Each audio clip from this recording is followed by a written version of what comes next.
복음은 모든 사람에게 참으로 큰 기쁨의 소식입니다. 모든 인간은 이 기쁨의 소식, 복음을 필요로 하는 존재입니다. 바울은 지금 두 번째 로마 옥중에 갇혀서 이 편지를 사랑하는 믿음의 아들이요 동력자가 되며 후계자가 되는 디모데에게 쓰고 있습니다. 바울은 자기 자신의 투옥과 얼마 후에 있을지 모르는 순교로 말미암아 이 복음이 지켜지고 복음이 전파되는데 방해가 오지 않을까 조금은 염려스러워서 지금 에베소에서 목회하고 있는 디모데에게 격려와 용기를 북돋아 주기 위해서 이 편지를 쓰고 있습니다. 이 디모데 후서를 읽어보면 1장에서 4장까지 기록되어 있는데 1장에서는 복음을 잘 지킬 것을 부탁합니다. 2장에서는 이 복음을 위해서 고난까지 달게 받을 것을 격려합니다. 3장에서는 이 복음의 말씀 안에서 살아갈 것을 격려합니다. 그리고 마지막 4장에서는 때를 얻든지 못 얻든지 이 복음을 열심히 전할 것을 격려하고 부탁하는 말씀으로 되어 있습니다. 오늘 봉독한 본문에도 13절 14절에 보면 두 번씩이나 이 복음을 지키라 반복해서 부탁하는 말을 들을 수가 있습니다. 13절에 보면 내게 들은 바 바른 말을 본받아 지키고 했고 14절에서는 내게 부탁한 아름다운 것을 지키라고 권면했습니다. 여기서 복음을 지키라는 말은 복음의 순수성을 잘 보존하라는 말입니다. 그러나 사실은 그 말은 그 이상으로 이 복음을 위해서 고난까지 받고 이 복음 안에서 늘 살아가며 이 생명의 말씀인 이 복음을 다른 사람에게도 열심히 때를 얻든지 못 얻든지 전해야 할 것을 격려하는 말입니다. 그럼 우리가 어떻게 이 복음을 열심히 지키고 복음 안에 살며 이 복음의 말씀을 다른 사람에게 증가할 수 있을까? 오늘 13절과 14절에 보면 세 가지 원리랄까 방법을 말합니다. 첫째는 그리스도 예수 안에 있는 믿음과 사랑으로서 복음을 지킬 것을 말합니다. 두 번째로는 내게 들은 바 바른 말을 본받아서 이 복음을 지킬 것을 부탁합니다. 세 번째로는 너희 안에 있는 성령으로 말미암아 이 복음을 열심히 지킬 것을 당부하는 것을 읽어볼 수가 있습니다. 우리 먼저 너는 그리스도 예수 안에 있는 믿음과 사랑으로서 복음을 지킬 것을 부탁하고 있는데 잠깐 묵상해 보려고 합니다. 이 복음의 가장 중요한 내용과 핵심이 뭐냐 하면 믿음과 사랑입니다. 이 믿음 없이는 복음의 진리를 깨달을 수가 없습니다. 하나님과 올바른 의의 관계를 맺을 수가 없습니다. 하나님의 주시는 은혜를 깨닫고 체험할 수 없게 됩니다. 그러나 또 한 면이 있는데 그것이 사랑이란 면입니다. 우리가 믿음만 너무 강조하면 가슴이 싸늘하고 냉랭한 교리주의에 빠지기 쉽습니다. 종교개혁자들이 범한 과오가 그것입니다. 너무 믿음으로 구원 얻는다는 것만 강조하다 보니까 이 사랑의 실천이 결여된 것입니다. 그래서 존 웨슬리를 통해서 사랑의 운동을 전개하게 된 것입니다. 그러나 사랑도 믿음이 뒷받침하지 않을 적에 맹목적인 사랑이 됩니다. 사랑이란 이름으로 남을 상처 주고 사랑이란 이름으로 남을 죽이고 사랑이란 이름으로 공동체를 해치게 되는 것입니다. 여러분, 세상에는 사랑이란 이름으로 오히려 남에게 손해를 주고 남의 목숨을 빼앗는 경우가 얼마나 많이 있습니까? 세상에는 삐뚤어진 사랑이 얼마나 많이 있습니까? 병든 사랑이 얼마나 많이 있습니까? 미디어에 보면은 이 잘못된 사랑을 자꾸 선전합니다. 자기 남편 외에 애인을 가져도 괜찮다. 그런 잘못된 사랑을 자꾸 선전합니다. 잘못된 가치관과 잘못된 사고방식과 잘못된 라이프 스타일을 자꾸 선전해서 많은 사람들이 혼돈하게 되는 것을 볼 수가 있습니다. 그러므로 믿음과 사랑은 우리 복음의 양면성, 복음의 양 기둥과 같습니다. 우리 그리스도인의 삶에 있어서 아주 중요한 두 개의 기둥입니다. 예루살렘을 떠받들고 있는 약긴과 보아스가 있었는데 우리의 신앙생활을 건강하게 이끌어가기 위한 하나의 두 개의 기둥이 되는 것을 우리는 알 수 있는 것입니다. 그런데 여기 그리스도 예수 안에서라는 말이 대단히 중요합니다. 그리스도 예수를 떠날 적에 올바른 믿음을 가질 수가 없어요. 그리스도 예수를 떠날 적에 우리는 참된 사랑을 실천할 수가 없는 것입니다. 그리스도 예수 안에 있을 적에 믿음을 통해서 하나님의 사랑을 체험할 수 있게 되고 그리스도 안에서 체험한 그 사랑을 또한 이웃에게 실천하고 본보일 수 있게 되는 것입니다. 두 번째로 여기 보니까 내게 들은 바 바른 말을 본받아 지키라고 했습니다. 우리가 복음을 지키고 복음 안에 살고 복음을 열심히 증거하고 전할 적에 하나의 표준이 필요합니다. 바로 오늘 이 말씀은 그 기준이 어디에 있어야 하는가 하는 것을 보여주는 말입니다. 바울은 자기가 디모데에게 평소 가르쳐준 바른 말을 표준 삼아서 이 복음을 잘 지키고 복음 안에 살고 또 이 복음을 열심히 다른 사람에게 전해야 할 것을 권면하고 있습니다. 여기서 바른 말은 복음의 진리를 말합니다. 예수 그리스도를 통해 주신 성육신과 십자가의 죽음과 부활을 통해서 계시해 준 복음의 바른 진리를 의미하는 것입니다. 말하자면 세상의 잘못된 가르침, 바르지 못한 가르침에 대조해서 참된 복음의 진리를 나타내는 말입니다. 이 세상에는 바르지 못한 말이 많이 있어요. 사이비 진리가 많이 있어요. 그래서 우리의 인격을 병들게 하고 공동체를 허물게 하고 상처 주는 잘못된 가르침이 얼마나 많이 있는지 알 수 없습니다. 최근에 한국에서 이 지존파와 비슷한 또 폭력배들이 많이 나타난대요. 근데 대부분 잡아서 취조를 해보면 왜 그렇게 했느냐, 이 텔레비나 비디오나 혹은 어떤 영화를 보면서 나도 한번 그렇게 해봐야 되겠다 하는 생각에 충동을 받고 그렇게 했다는 것입니다. 오늘 이 세상은 바른 진리보다 비진리가 횡행합니다. 바른 교훈보다 잘못된 병든 교훈을 오히려 따라가기를 좋아하는 삐뚤어진 사회인 것을 우리는 볼 수가 있습니다. 이 잘못된 말로 바른 말이, 바른 복음이 오히려 외면을 당하는 현실 속에 우리는 살고 있습니다. 여기 본받아 하는 말은 원형이란 뜻입니다. 표준이란 말입니다. 제가 어려서 어머니들이 시골에서 보손이라는 것을 많이 지었어요. 양말이 그때는 없어서. 그 보손을 지을 때 보면 본이 있어요.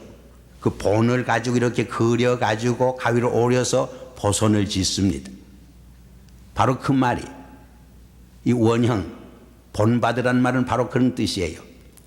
또 제가 시골에서 벽돌을 찍는 것을 보니까 본이 있어서 그 본을 가지고 벽돌을 찍어냅니다. 여기 내가 가르쳐준, 들려준 바른 말을 본받아 하는 말은 내가 가르쳐준 그 복음을 모본으로 해서 표준으로 삼아서 말하자면 우리의 신앙생활이 바르고 있는가, 내가 이렇게 예수를 믿어도 되는가, 내가 이렇게 인생을 살아도 되는가, 나의 신앙생활이 혹 바른 진리의 말씀에서 멀어지진 않았는가, 멀리 떨어져 있지 않은가, 삐뚤어져 가고 있지 않은가, 늘 표준의 자로 우리들 자신의 삶을 재어봐야 한다, 그런 뜻을 담고 있는 것입니다. 14절에 보면 우리 안에 거하시는 성령으로 말미암아 내게 부탁한 아름다운 것을 지키라 했습니다. 이 험악한 세상에서 우리가 믿음과 사랑으로 복음을 지키고 또 예수님께서 또 사도들을 통해서 들려준 그 복음의 표준을 따라서 이 복음을 지킨다고 하는 것 쉽지 않습니다. 많은 유혹이 있습니다. 넘어지기 쉽습니다. 내 힘으로는 감당하기 어렵습니다. 그러므로 너희 안에 있는 성령으로 말미암아 이 복음을 지켜야 할 것을 우리에게 부탁하고 있습니다.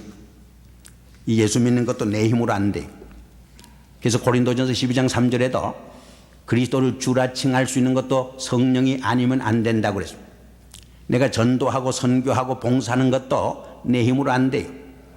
사도행전 1장 8절에 보면 성령이 임하면 권능을 얻고 권능을 받게 되면 예루살렘과 유다와 사마리아와 땅 끝까지 이르러 내 증인이 된다고 그랬습니다.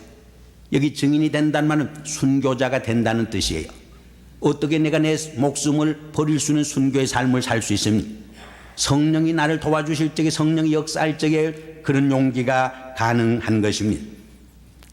그래서 베드로전서 4장 11절에도 누가 말하려면 하나님의 말씀을 하는 것처럼 하고, 누가 봉사하려면 이 하나님의 공급해 주시는 힘으로 하는 것 같이 하라 그랬습니다. 성령에 주시는 힘으로 할 적에 우리가 감당할 수, 내 힘으로 할 적에 곧 쓰러져요. 자기 중심적인 봉사가 되어 하나님의 영광을 가리우는 섬김과 전도가 될 수도 있다는 것입니다. 그래서 성경에 보면 힘으로도 안 되고 능으로도 안 되지만 나의 신으로 된다 그랬습니다. 하나님의 성령이 함께할 적에 불가능이 없습니다. 하나님께는 불가능이 없는 것. 하나님이 나를 통해서 역사할 적에 그 하나님의 능력의 손에 장중에 붙들리게 될 적에 인간의 생각을 초월하는 위대한 역사를 이룰 수가 있습니다. 그래서 성경에 보면 너희 안에 있는 자가 세상에 있는 자보다 더 크다고 말했습니다. 우리 안에 성령이 함께할 적에 세상의 어떤 사탄의 세력이나 마귀의 세력이나 인간적인 힘을 파괴하고 무찌르고 승리할 수 있게 된다는 말입니다. 이제 15절에서 18절까지 보면 바울이 이러한 복음을 지키는데 잘 협력을 한 아름다운 성도가 있는가 하면 이 고난의 복음의 고난에 동참하지 못하고 자기 곁을 떠나간 두 개의 대조적인 사람을 소개하고 있습니다. 아시아에 있는 많은 사람들이 자기 곁을 떠났다고 말합니다. 자기를 배반했다고 말합니다. 자기가 옥중에 갇혀서 고생할 적에 자기를 외면하였다고 말합니다. 그런 말이 있죠. 장관 집에 개가 죽으면 줄을 쓸 만큼 많이 찾아오는데 장관이 죽어버리면 아무도 찾아오지 않는데, 우린 전직 두 대통령 모습에서도 봅니다. 그분들이 권력의 상좌에 있을 적에 얼마나 모든 사람이 찾아갔습니다. 한 자리 하려고 얼마나 애를 썼습니다. 그러니까 대통령직에 떨어지니까 모두 외면하잖아요. 욕만 하지요. 이것이 현실이라는, 오늘의 삶의 현장이라는. 예수님께서도 병을 고쳐주고 오병이어로 5,000명을 먹이고도 12강주리가 남는 기적을 행했을 적에 수많은 사람이 주님을 따랐습니다. 예수님을 왕으로 모시기를 원했습니다. 당신이 이 나라의 왕이 되어야 한다고까지 주장을 했습니다. 그러나 주님이 십자가의 고난을 지게 되는 그 고난의 길을 걷게 될 적에 모든 사람이 떠나갔습니다. 예수님께서 제자들을 향하여서 너희도 나를 떠나려냐 반문합니다. 베드로가 뭐라고 말하죠?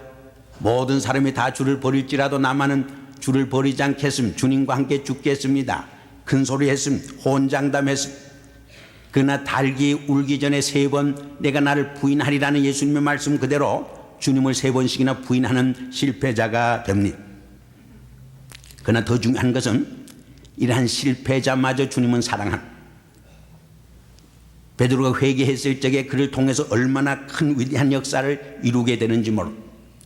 어떤 의미에서 아브라함도 실패자요, 다윗도 비참한 실패자요, 바울도 살인하는 실패자였습니다만 그 실패자를 들어서 쓰시기를 기뻐하시고 잃어버린 한 마리 양을 찾아가시는 주님의 사랑을 우리는 기억을 해야 합니다. 그러므로 우리는 일시적으로 정말 복음에서 떠나간 주변의 많은 이웃들을, 생명들을 우린 찾아가야 합니다. 그들을 주께로 인도해야 합니다. 그들을 사랑하는 마음을 가지고 우리는 그들에게 복음을 전할 수 있어야 하는 것입니다. 그러나 여기 사도 바울은 자기의 복음 증거와 복음을 위해서 함께 고난당하고 이 복음을 지키기 위해서 헌신하고 수고한 아름다운 한 가정을 소개하고 있습니다. 그 이름이 오네시보로. 이 오네시보로, 이 사람이 누군지 잘 모르겠어요. 그러나 외경에 의하면 이분은 바울이 1차 전도 여행 때 이고니온에서 예수를 믿었어요. 그의 부인은 렉투라인데 아주 열심히 사도 바울을 도운 부부입니다. 그런데 이 오네시보로라는 이름은 노예 출신입니다. 빌레몬서에 보면 오네시모가 나오는데 같은 사람은 아니에요. 이 오네시보로나 오네시모는 그 당시 종들이 흔히 가지고 있던 이름입니다. 그 뜻은 도움이 된다, 유익을 준다, 그런 말이에요. 정말 이 오네시보로는 자기 이름 그대로 많은 유익을 주었어요. 다른 사람께 많은 도움을 준 아름다운 삶을 살았어요. 바울은 먼저 이 오네시보로 가정을 위해서 축복을 빕니다. 복음 위해서 헌신하고 수고한 이 오네시보로의 가정에 하나님의 긍휼이, 하나님의 사랑이, 하나님의 축복이 함께하기를 위해서 축복하고 있는 모습을 봅니다. 우리도 늘 다른 사람을 위해 중보의 기도를 드리고 축복하며 살아야 돼요. 우리가 다른 사람을 축복하고 칭찬하고 격려하려면 조금 아까운 생각이 들어요. 사촌이 땅을 사면 배가 아프다고 우리 인간의 마음속에는 시기 질투하는 마음이 있기 때문에 다른 사람을 축복하고 다른 사람을 칭찬하려고 할 적에 아까운 생각이 들어요. 그래서 칭찬과 축복이 인세계죠. 그러나 그건 잘못된 생각이에요. 내가 다른 사람을 축복하고 다른 사람 사랑할 적에 사랑이 되돌아오고 축복이 되돌아와요. 다른 사람을 비난하고 욕하고 저주할 적에 그 욕과 저주가 누구에게 돌아오느냐? 결국 자기에게 돌아오는 거예요. 이것이 설명할 수 없는 하나님이 인간에게 주신 놀라운 삶의 법칙의 하나입니다. 이것이 하나님께서 주신 놀라운 삶의 비결이요, 법칙이요, 축복의 비결이에요. 그래서 남에게 대접을 받고자 하면 먼저 남을 대접하라. 이것이 율법이요, 선지자의 대강령이라. 성경이 가르쳐주는 가장 중요한 핵심적인 축복의 원리가 뭐냐? 다른 사람을 축복하는 거예요. 다른 사람을 칭찬하는 거예요. 다른 사람을 축복할 때 그 축복이 풍성한 자기의 삶으로 되돌아오는 법이라고 하는 것입니다. 여기 보면 오네시보로의 아름다운 4가지 미덕이 나와요. 첫째로 오네시보로는 자주자주 바울을 유쾌하게 했다고 그랬어요.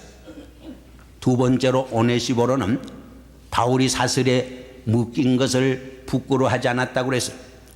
세 번째로 오네시보로는 감옥에 갇혀 있을 적에 부지런히 찾아주었다고 그랬어요. 네 번째로 여기 보니까 오네시보로는 에베소에서 바울을 얼마나 열심히 헌신적으로 섬겼는지 알 수 없다고 말합니다. 여기 자주자주 유쾌하게 했다고 했는데 이 자주란 말은 여러 번이란 뜻이에요. 한두 번 한 것이 아니라 계속적으로 끊임없이 했다는 것이에요. 여기 유쾌하게 했다는 말도 기쁘고 즐겁게 했다는 뜻 이상입니다. 그 사람에게 생기를 불어넣었다 그런 뜻이에요.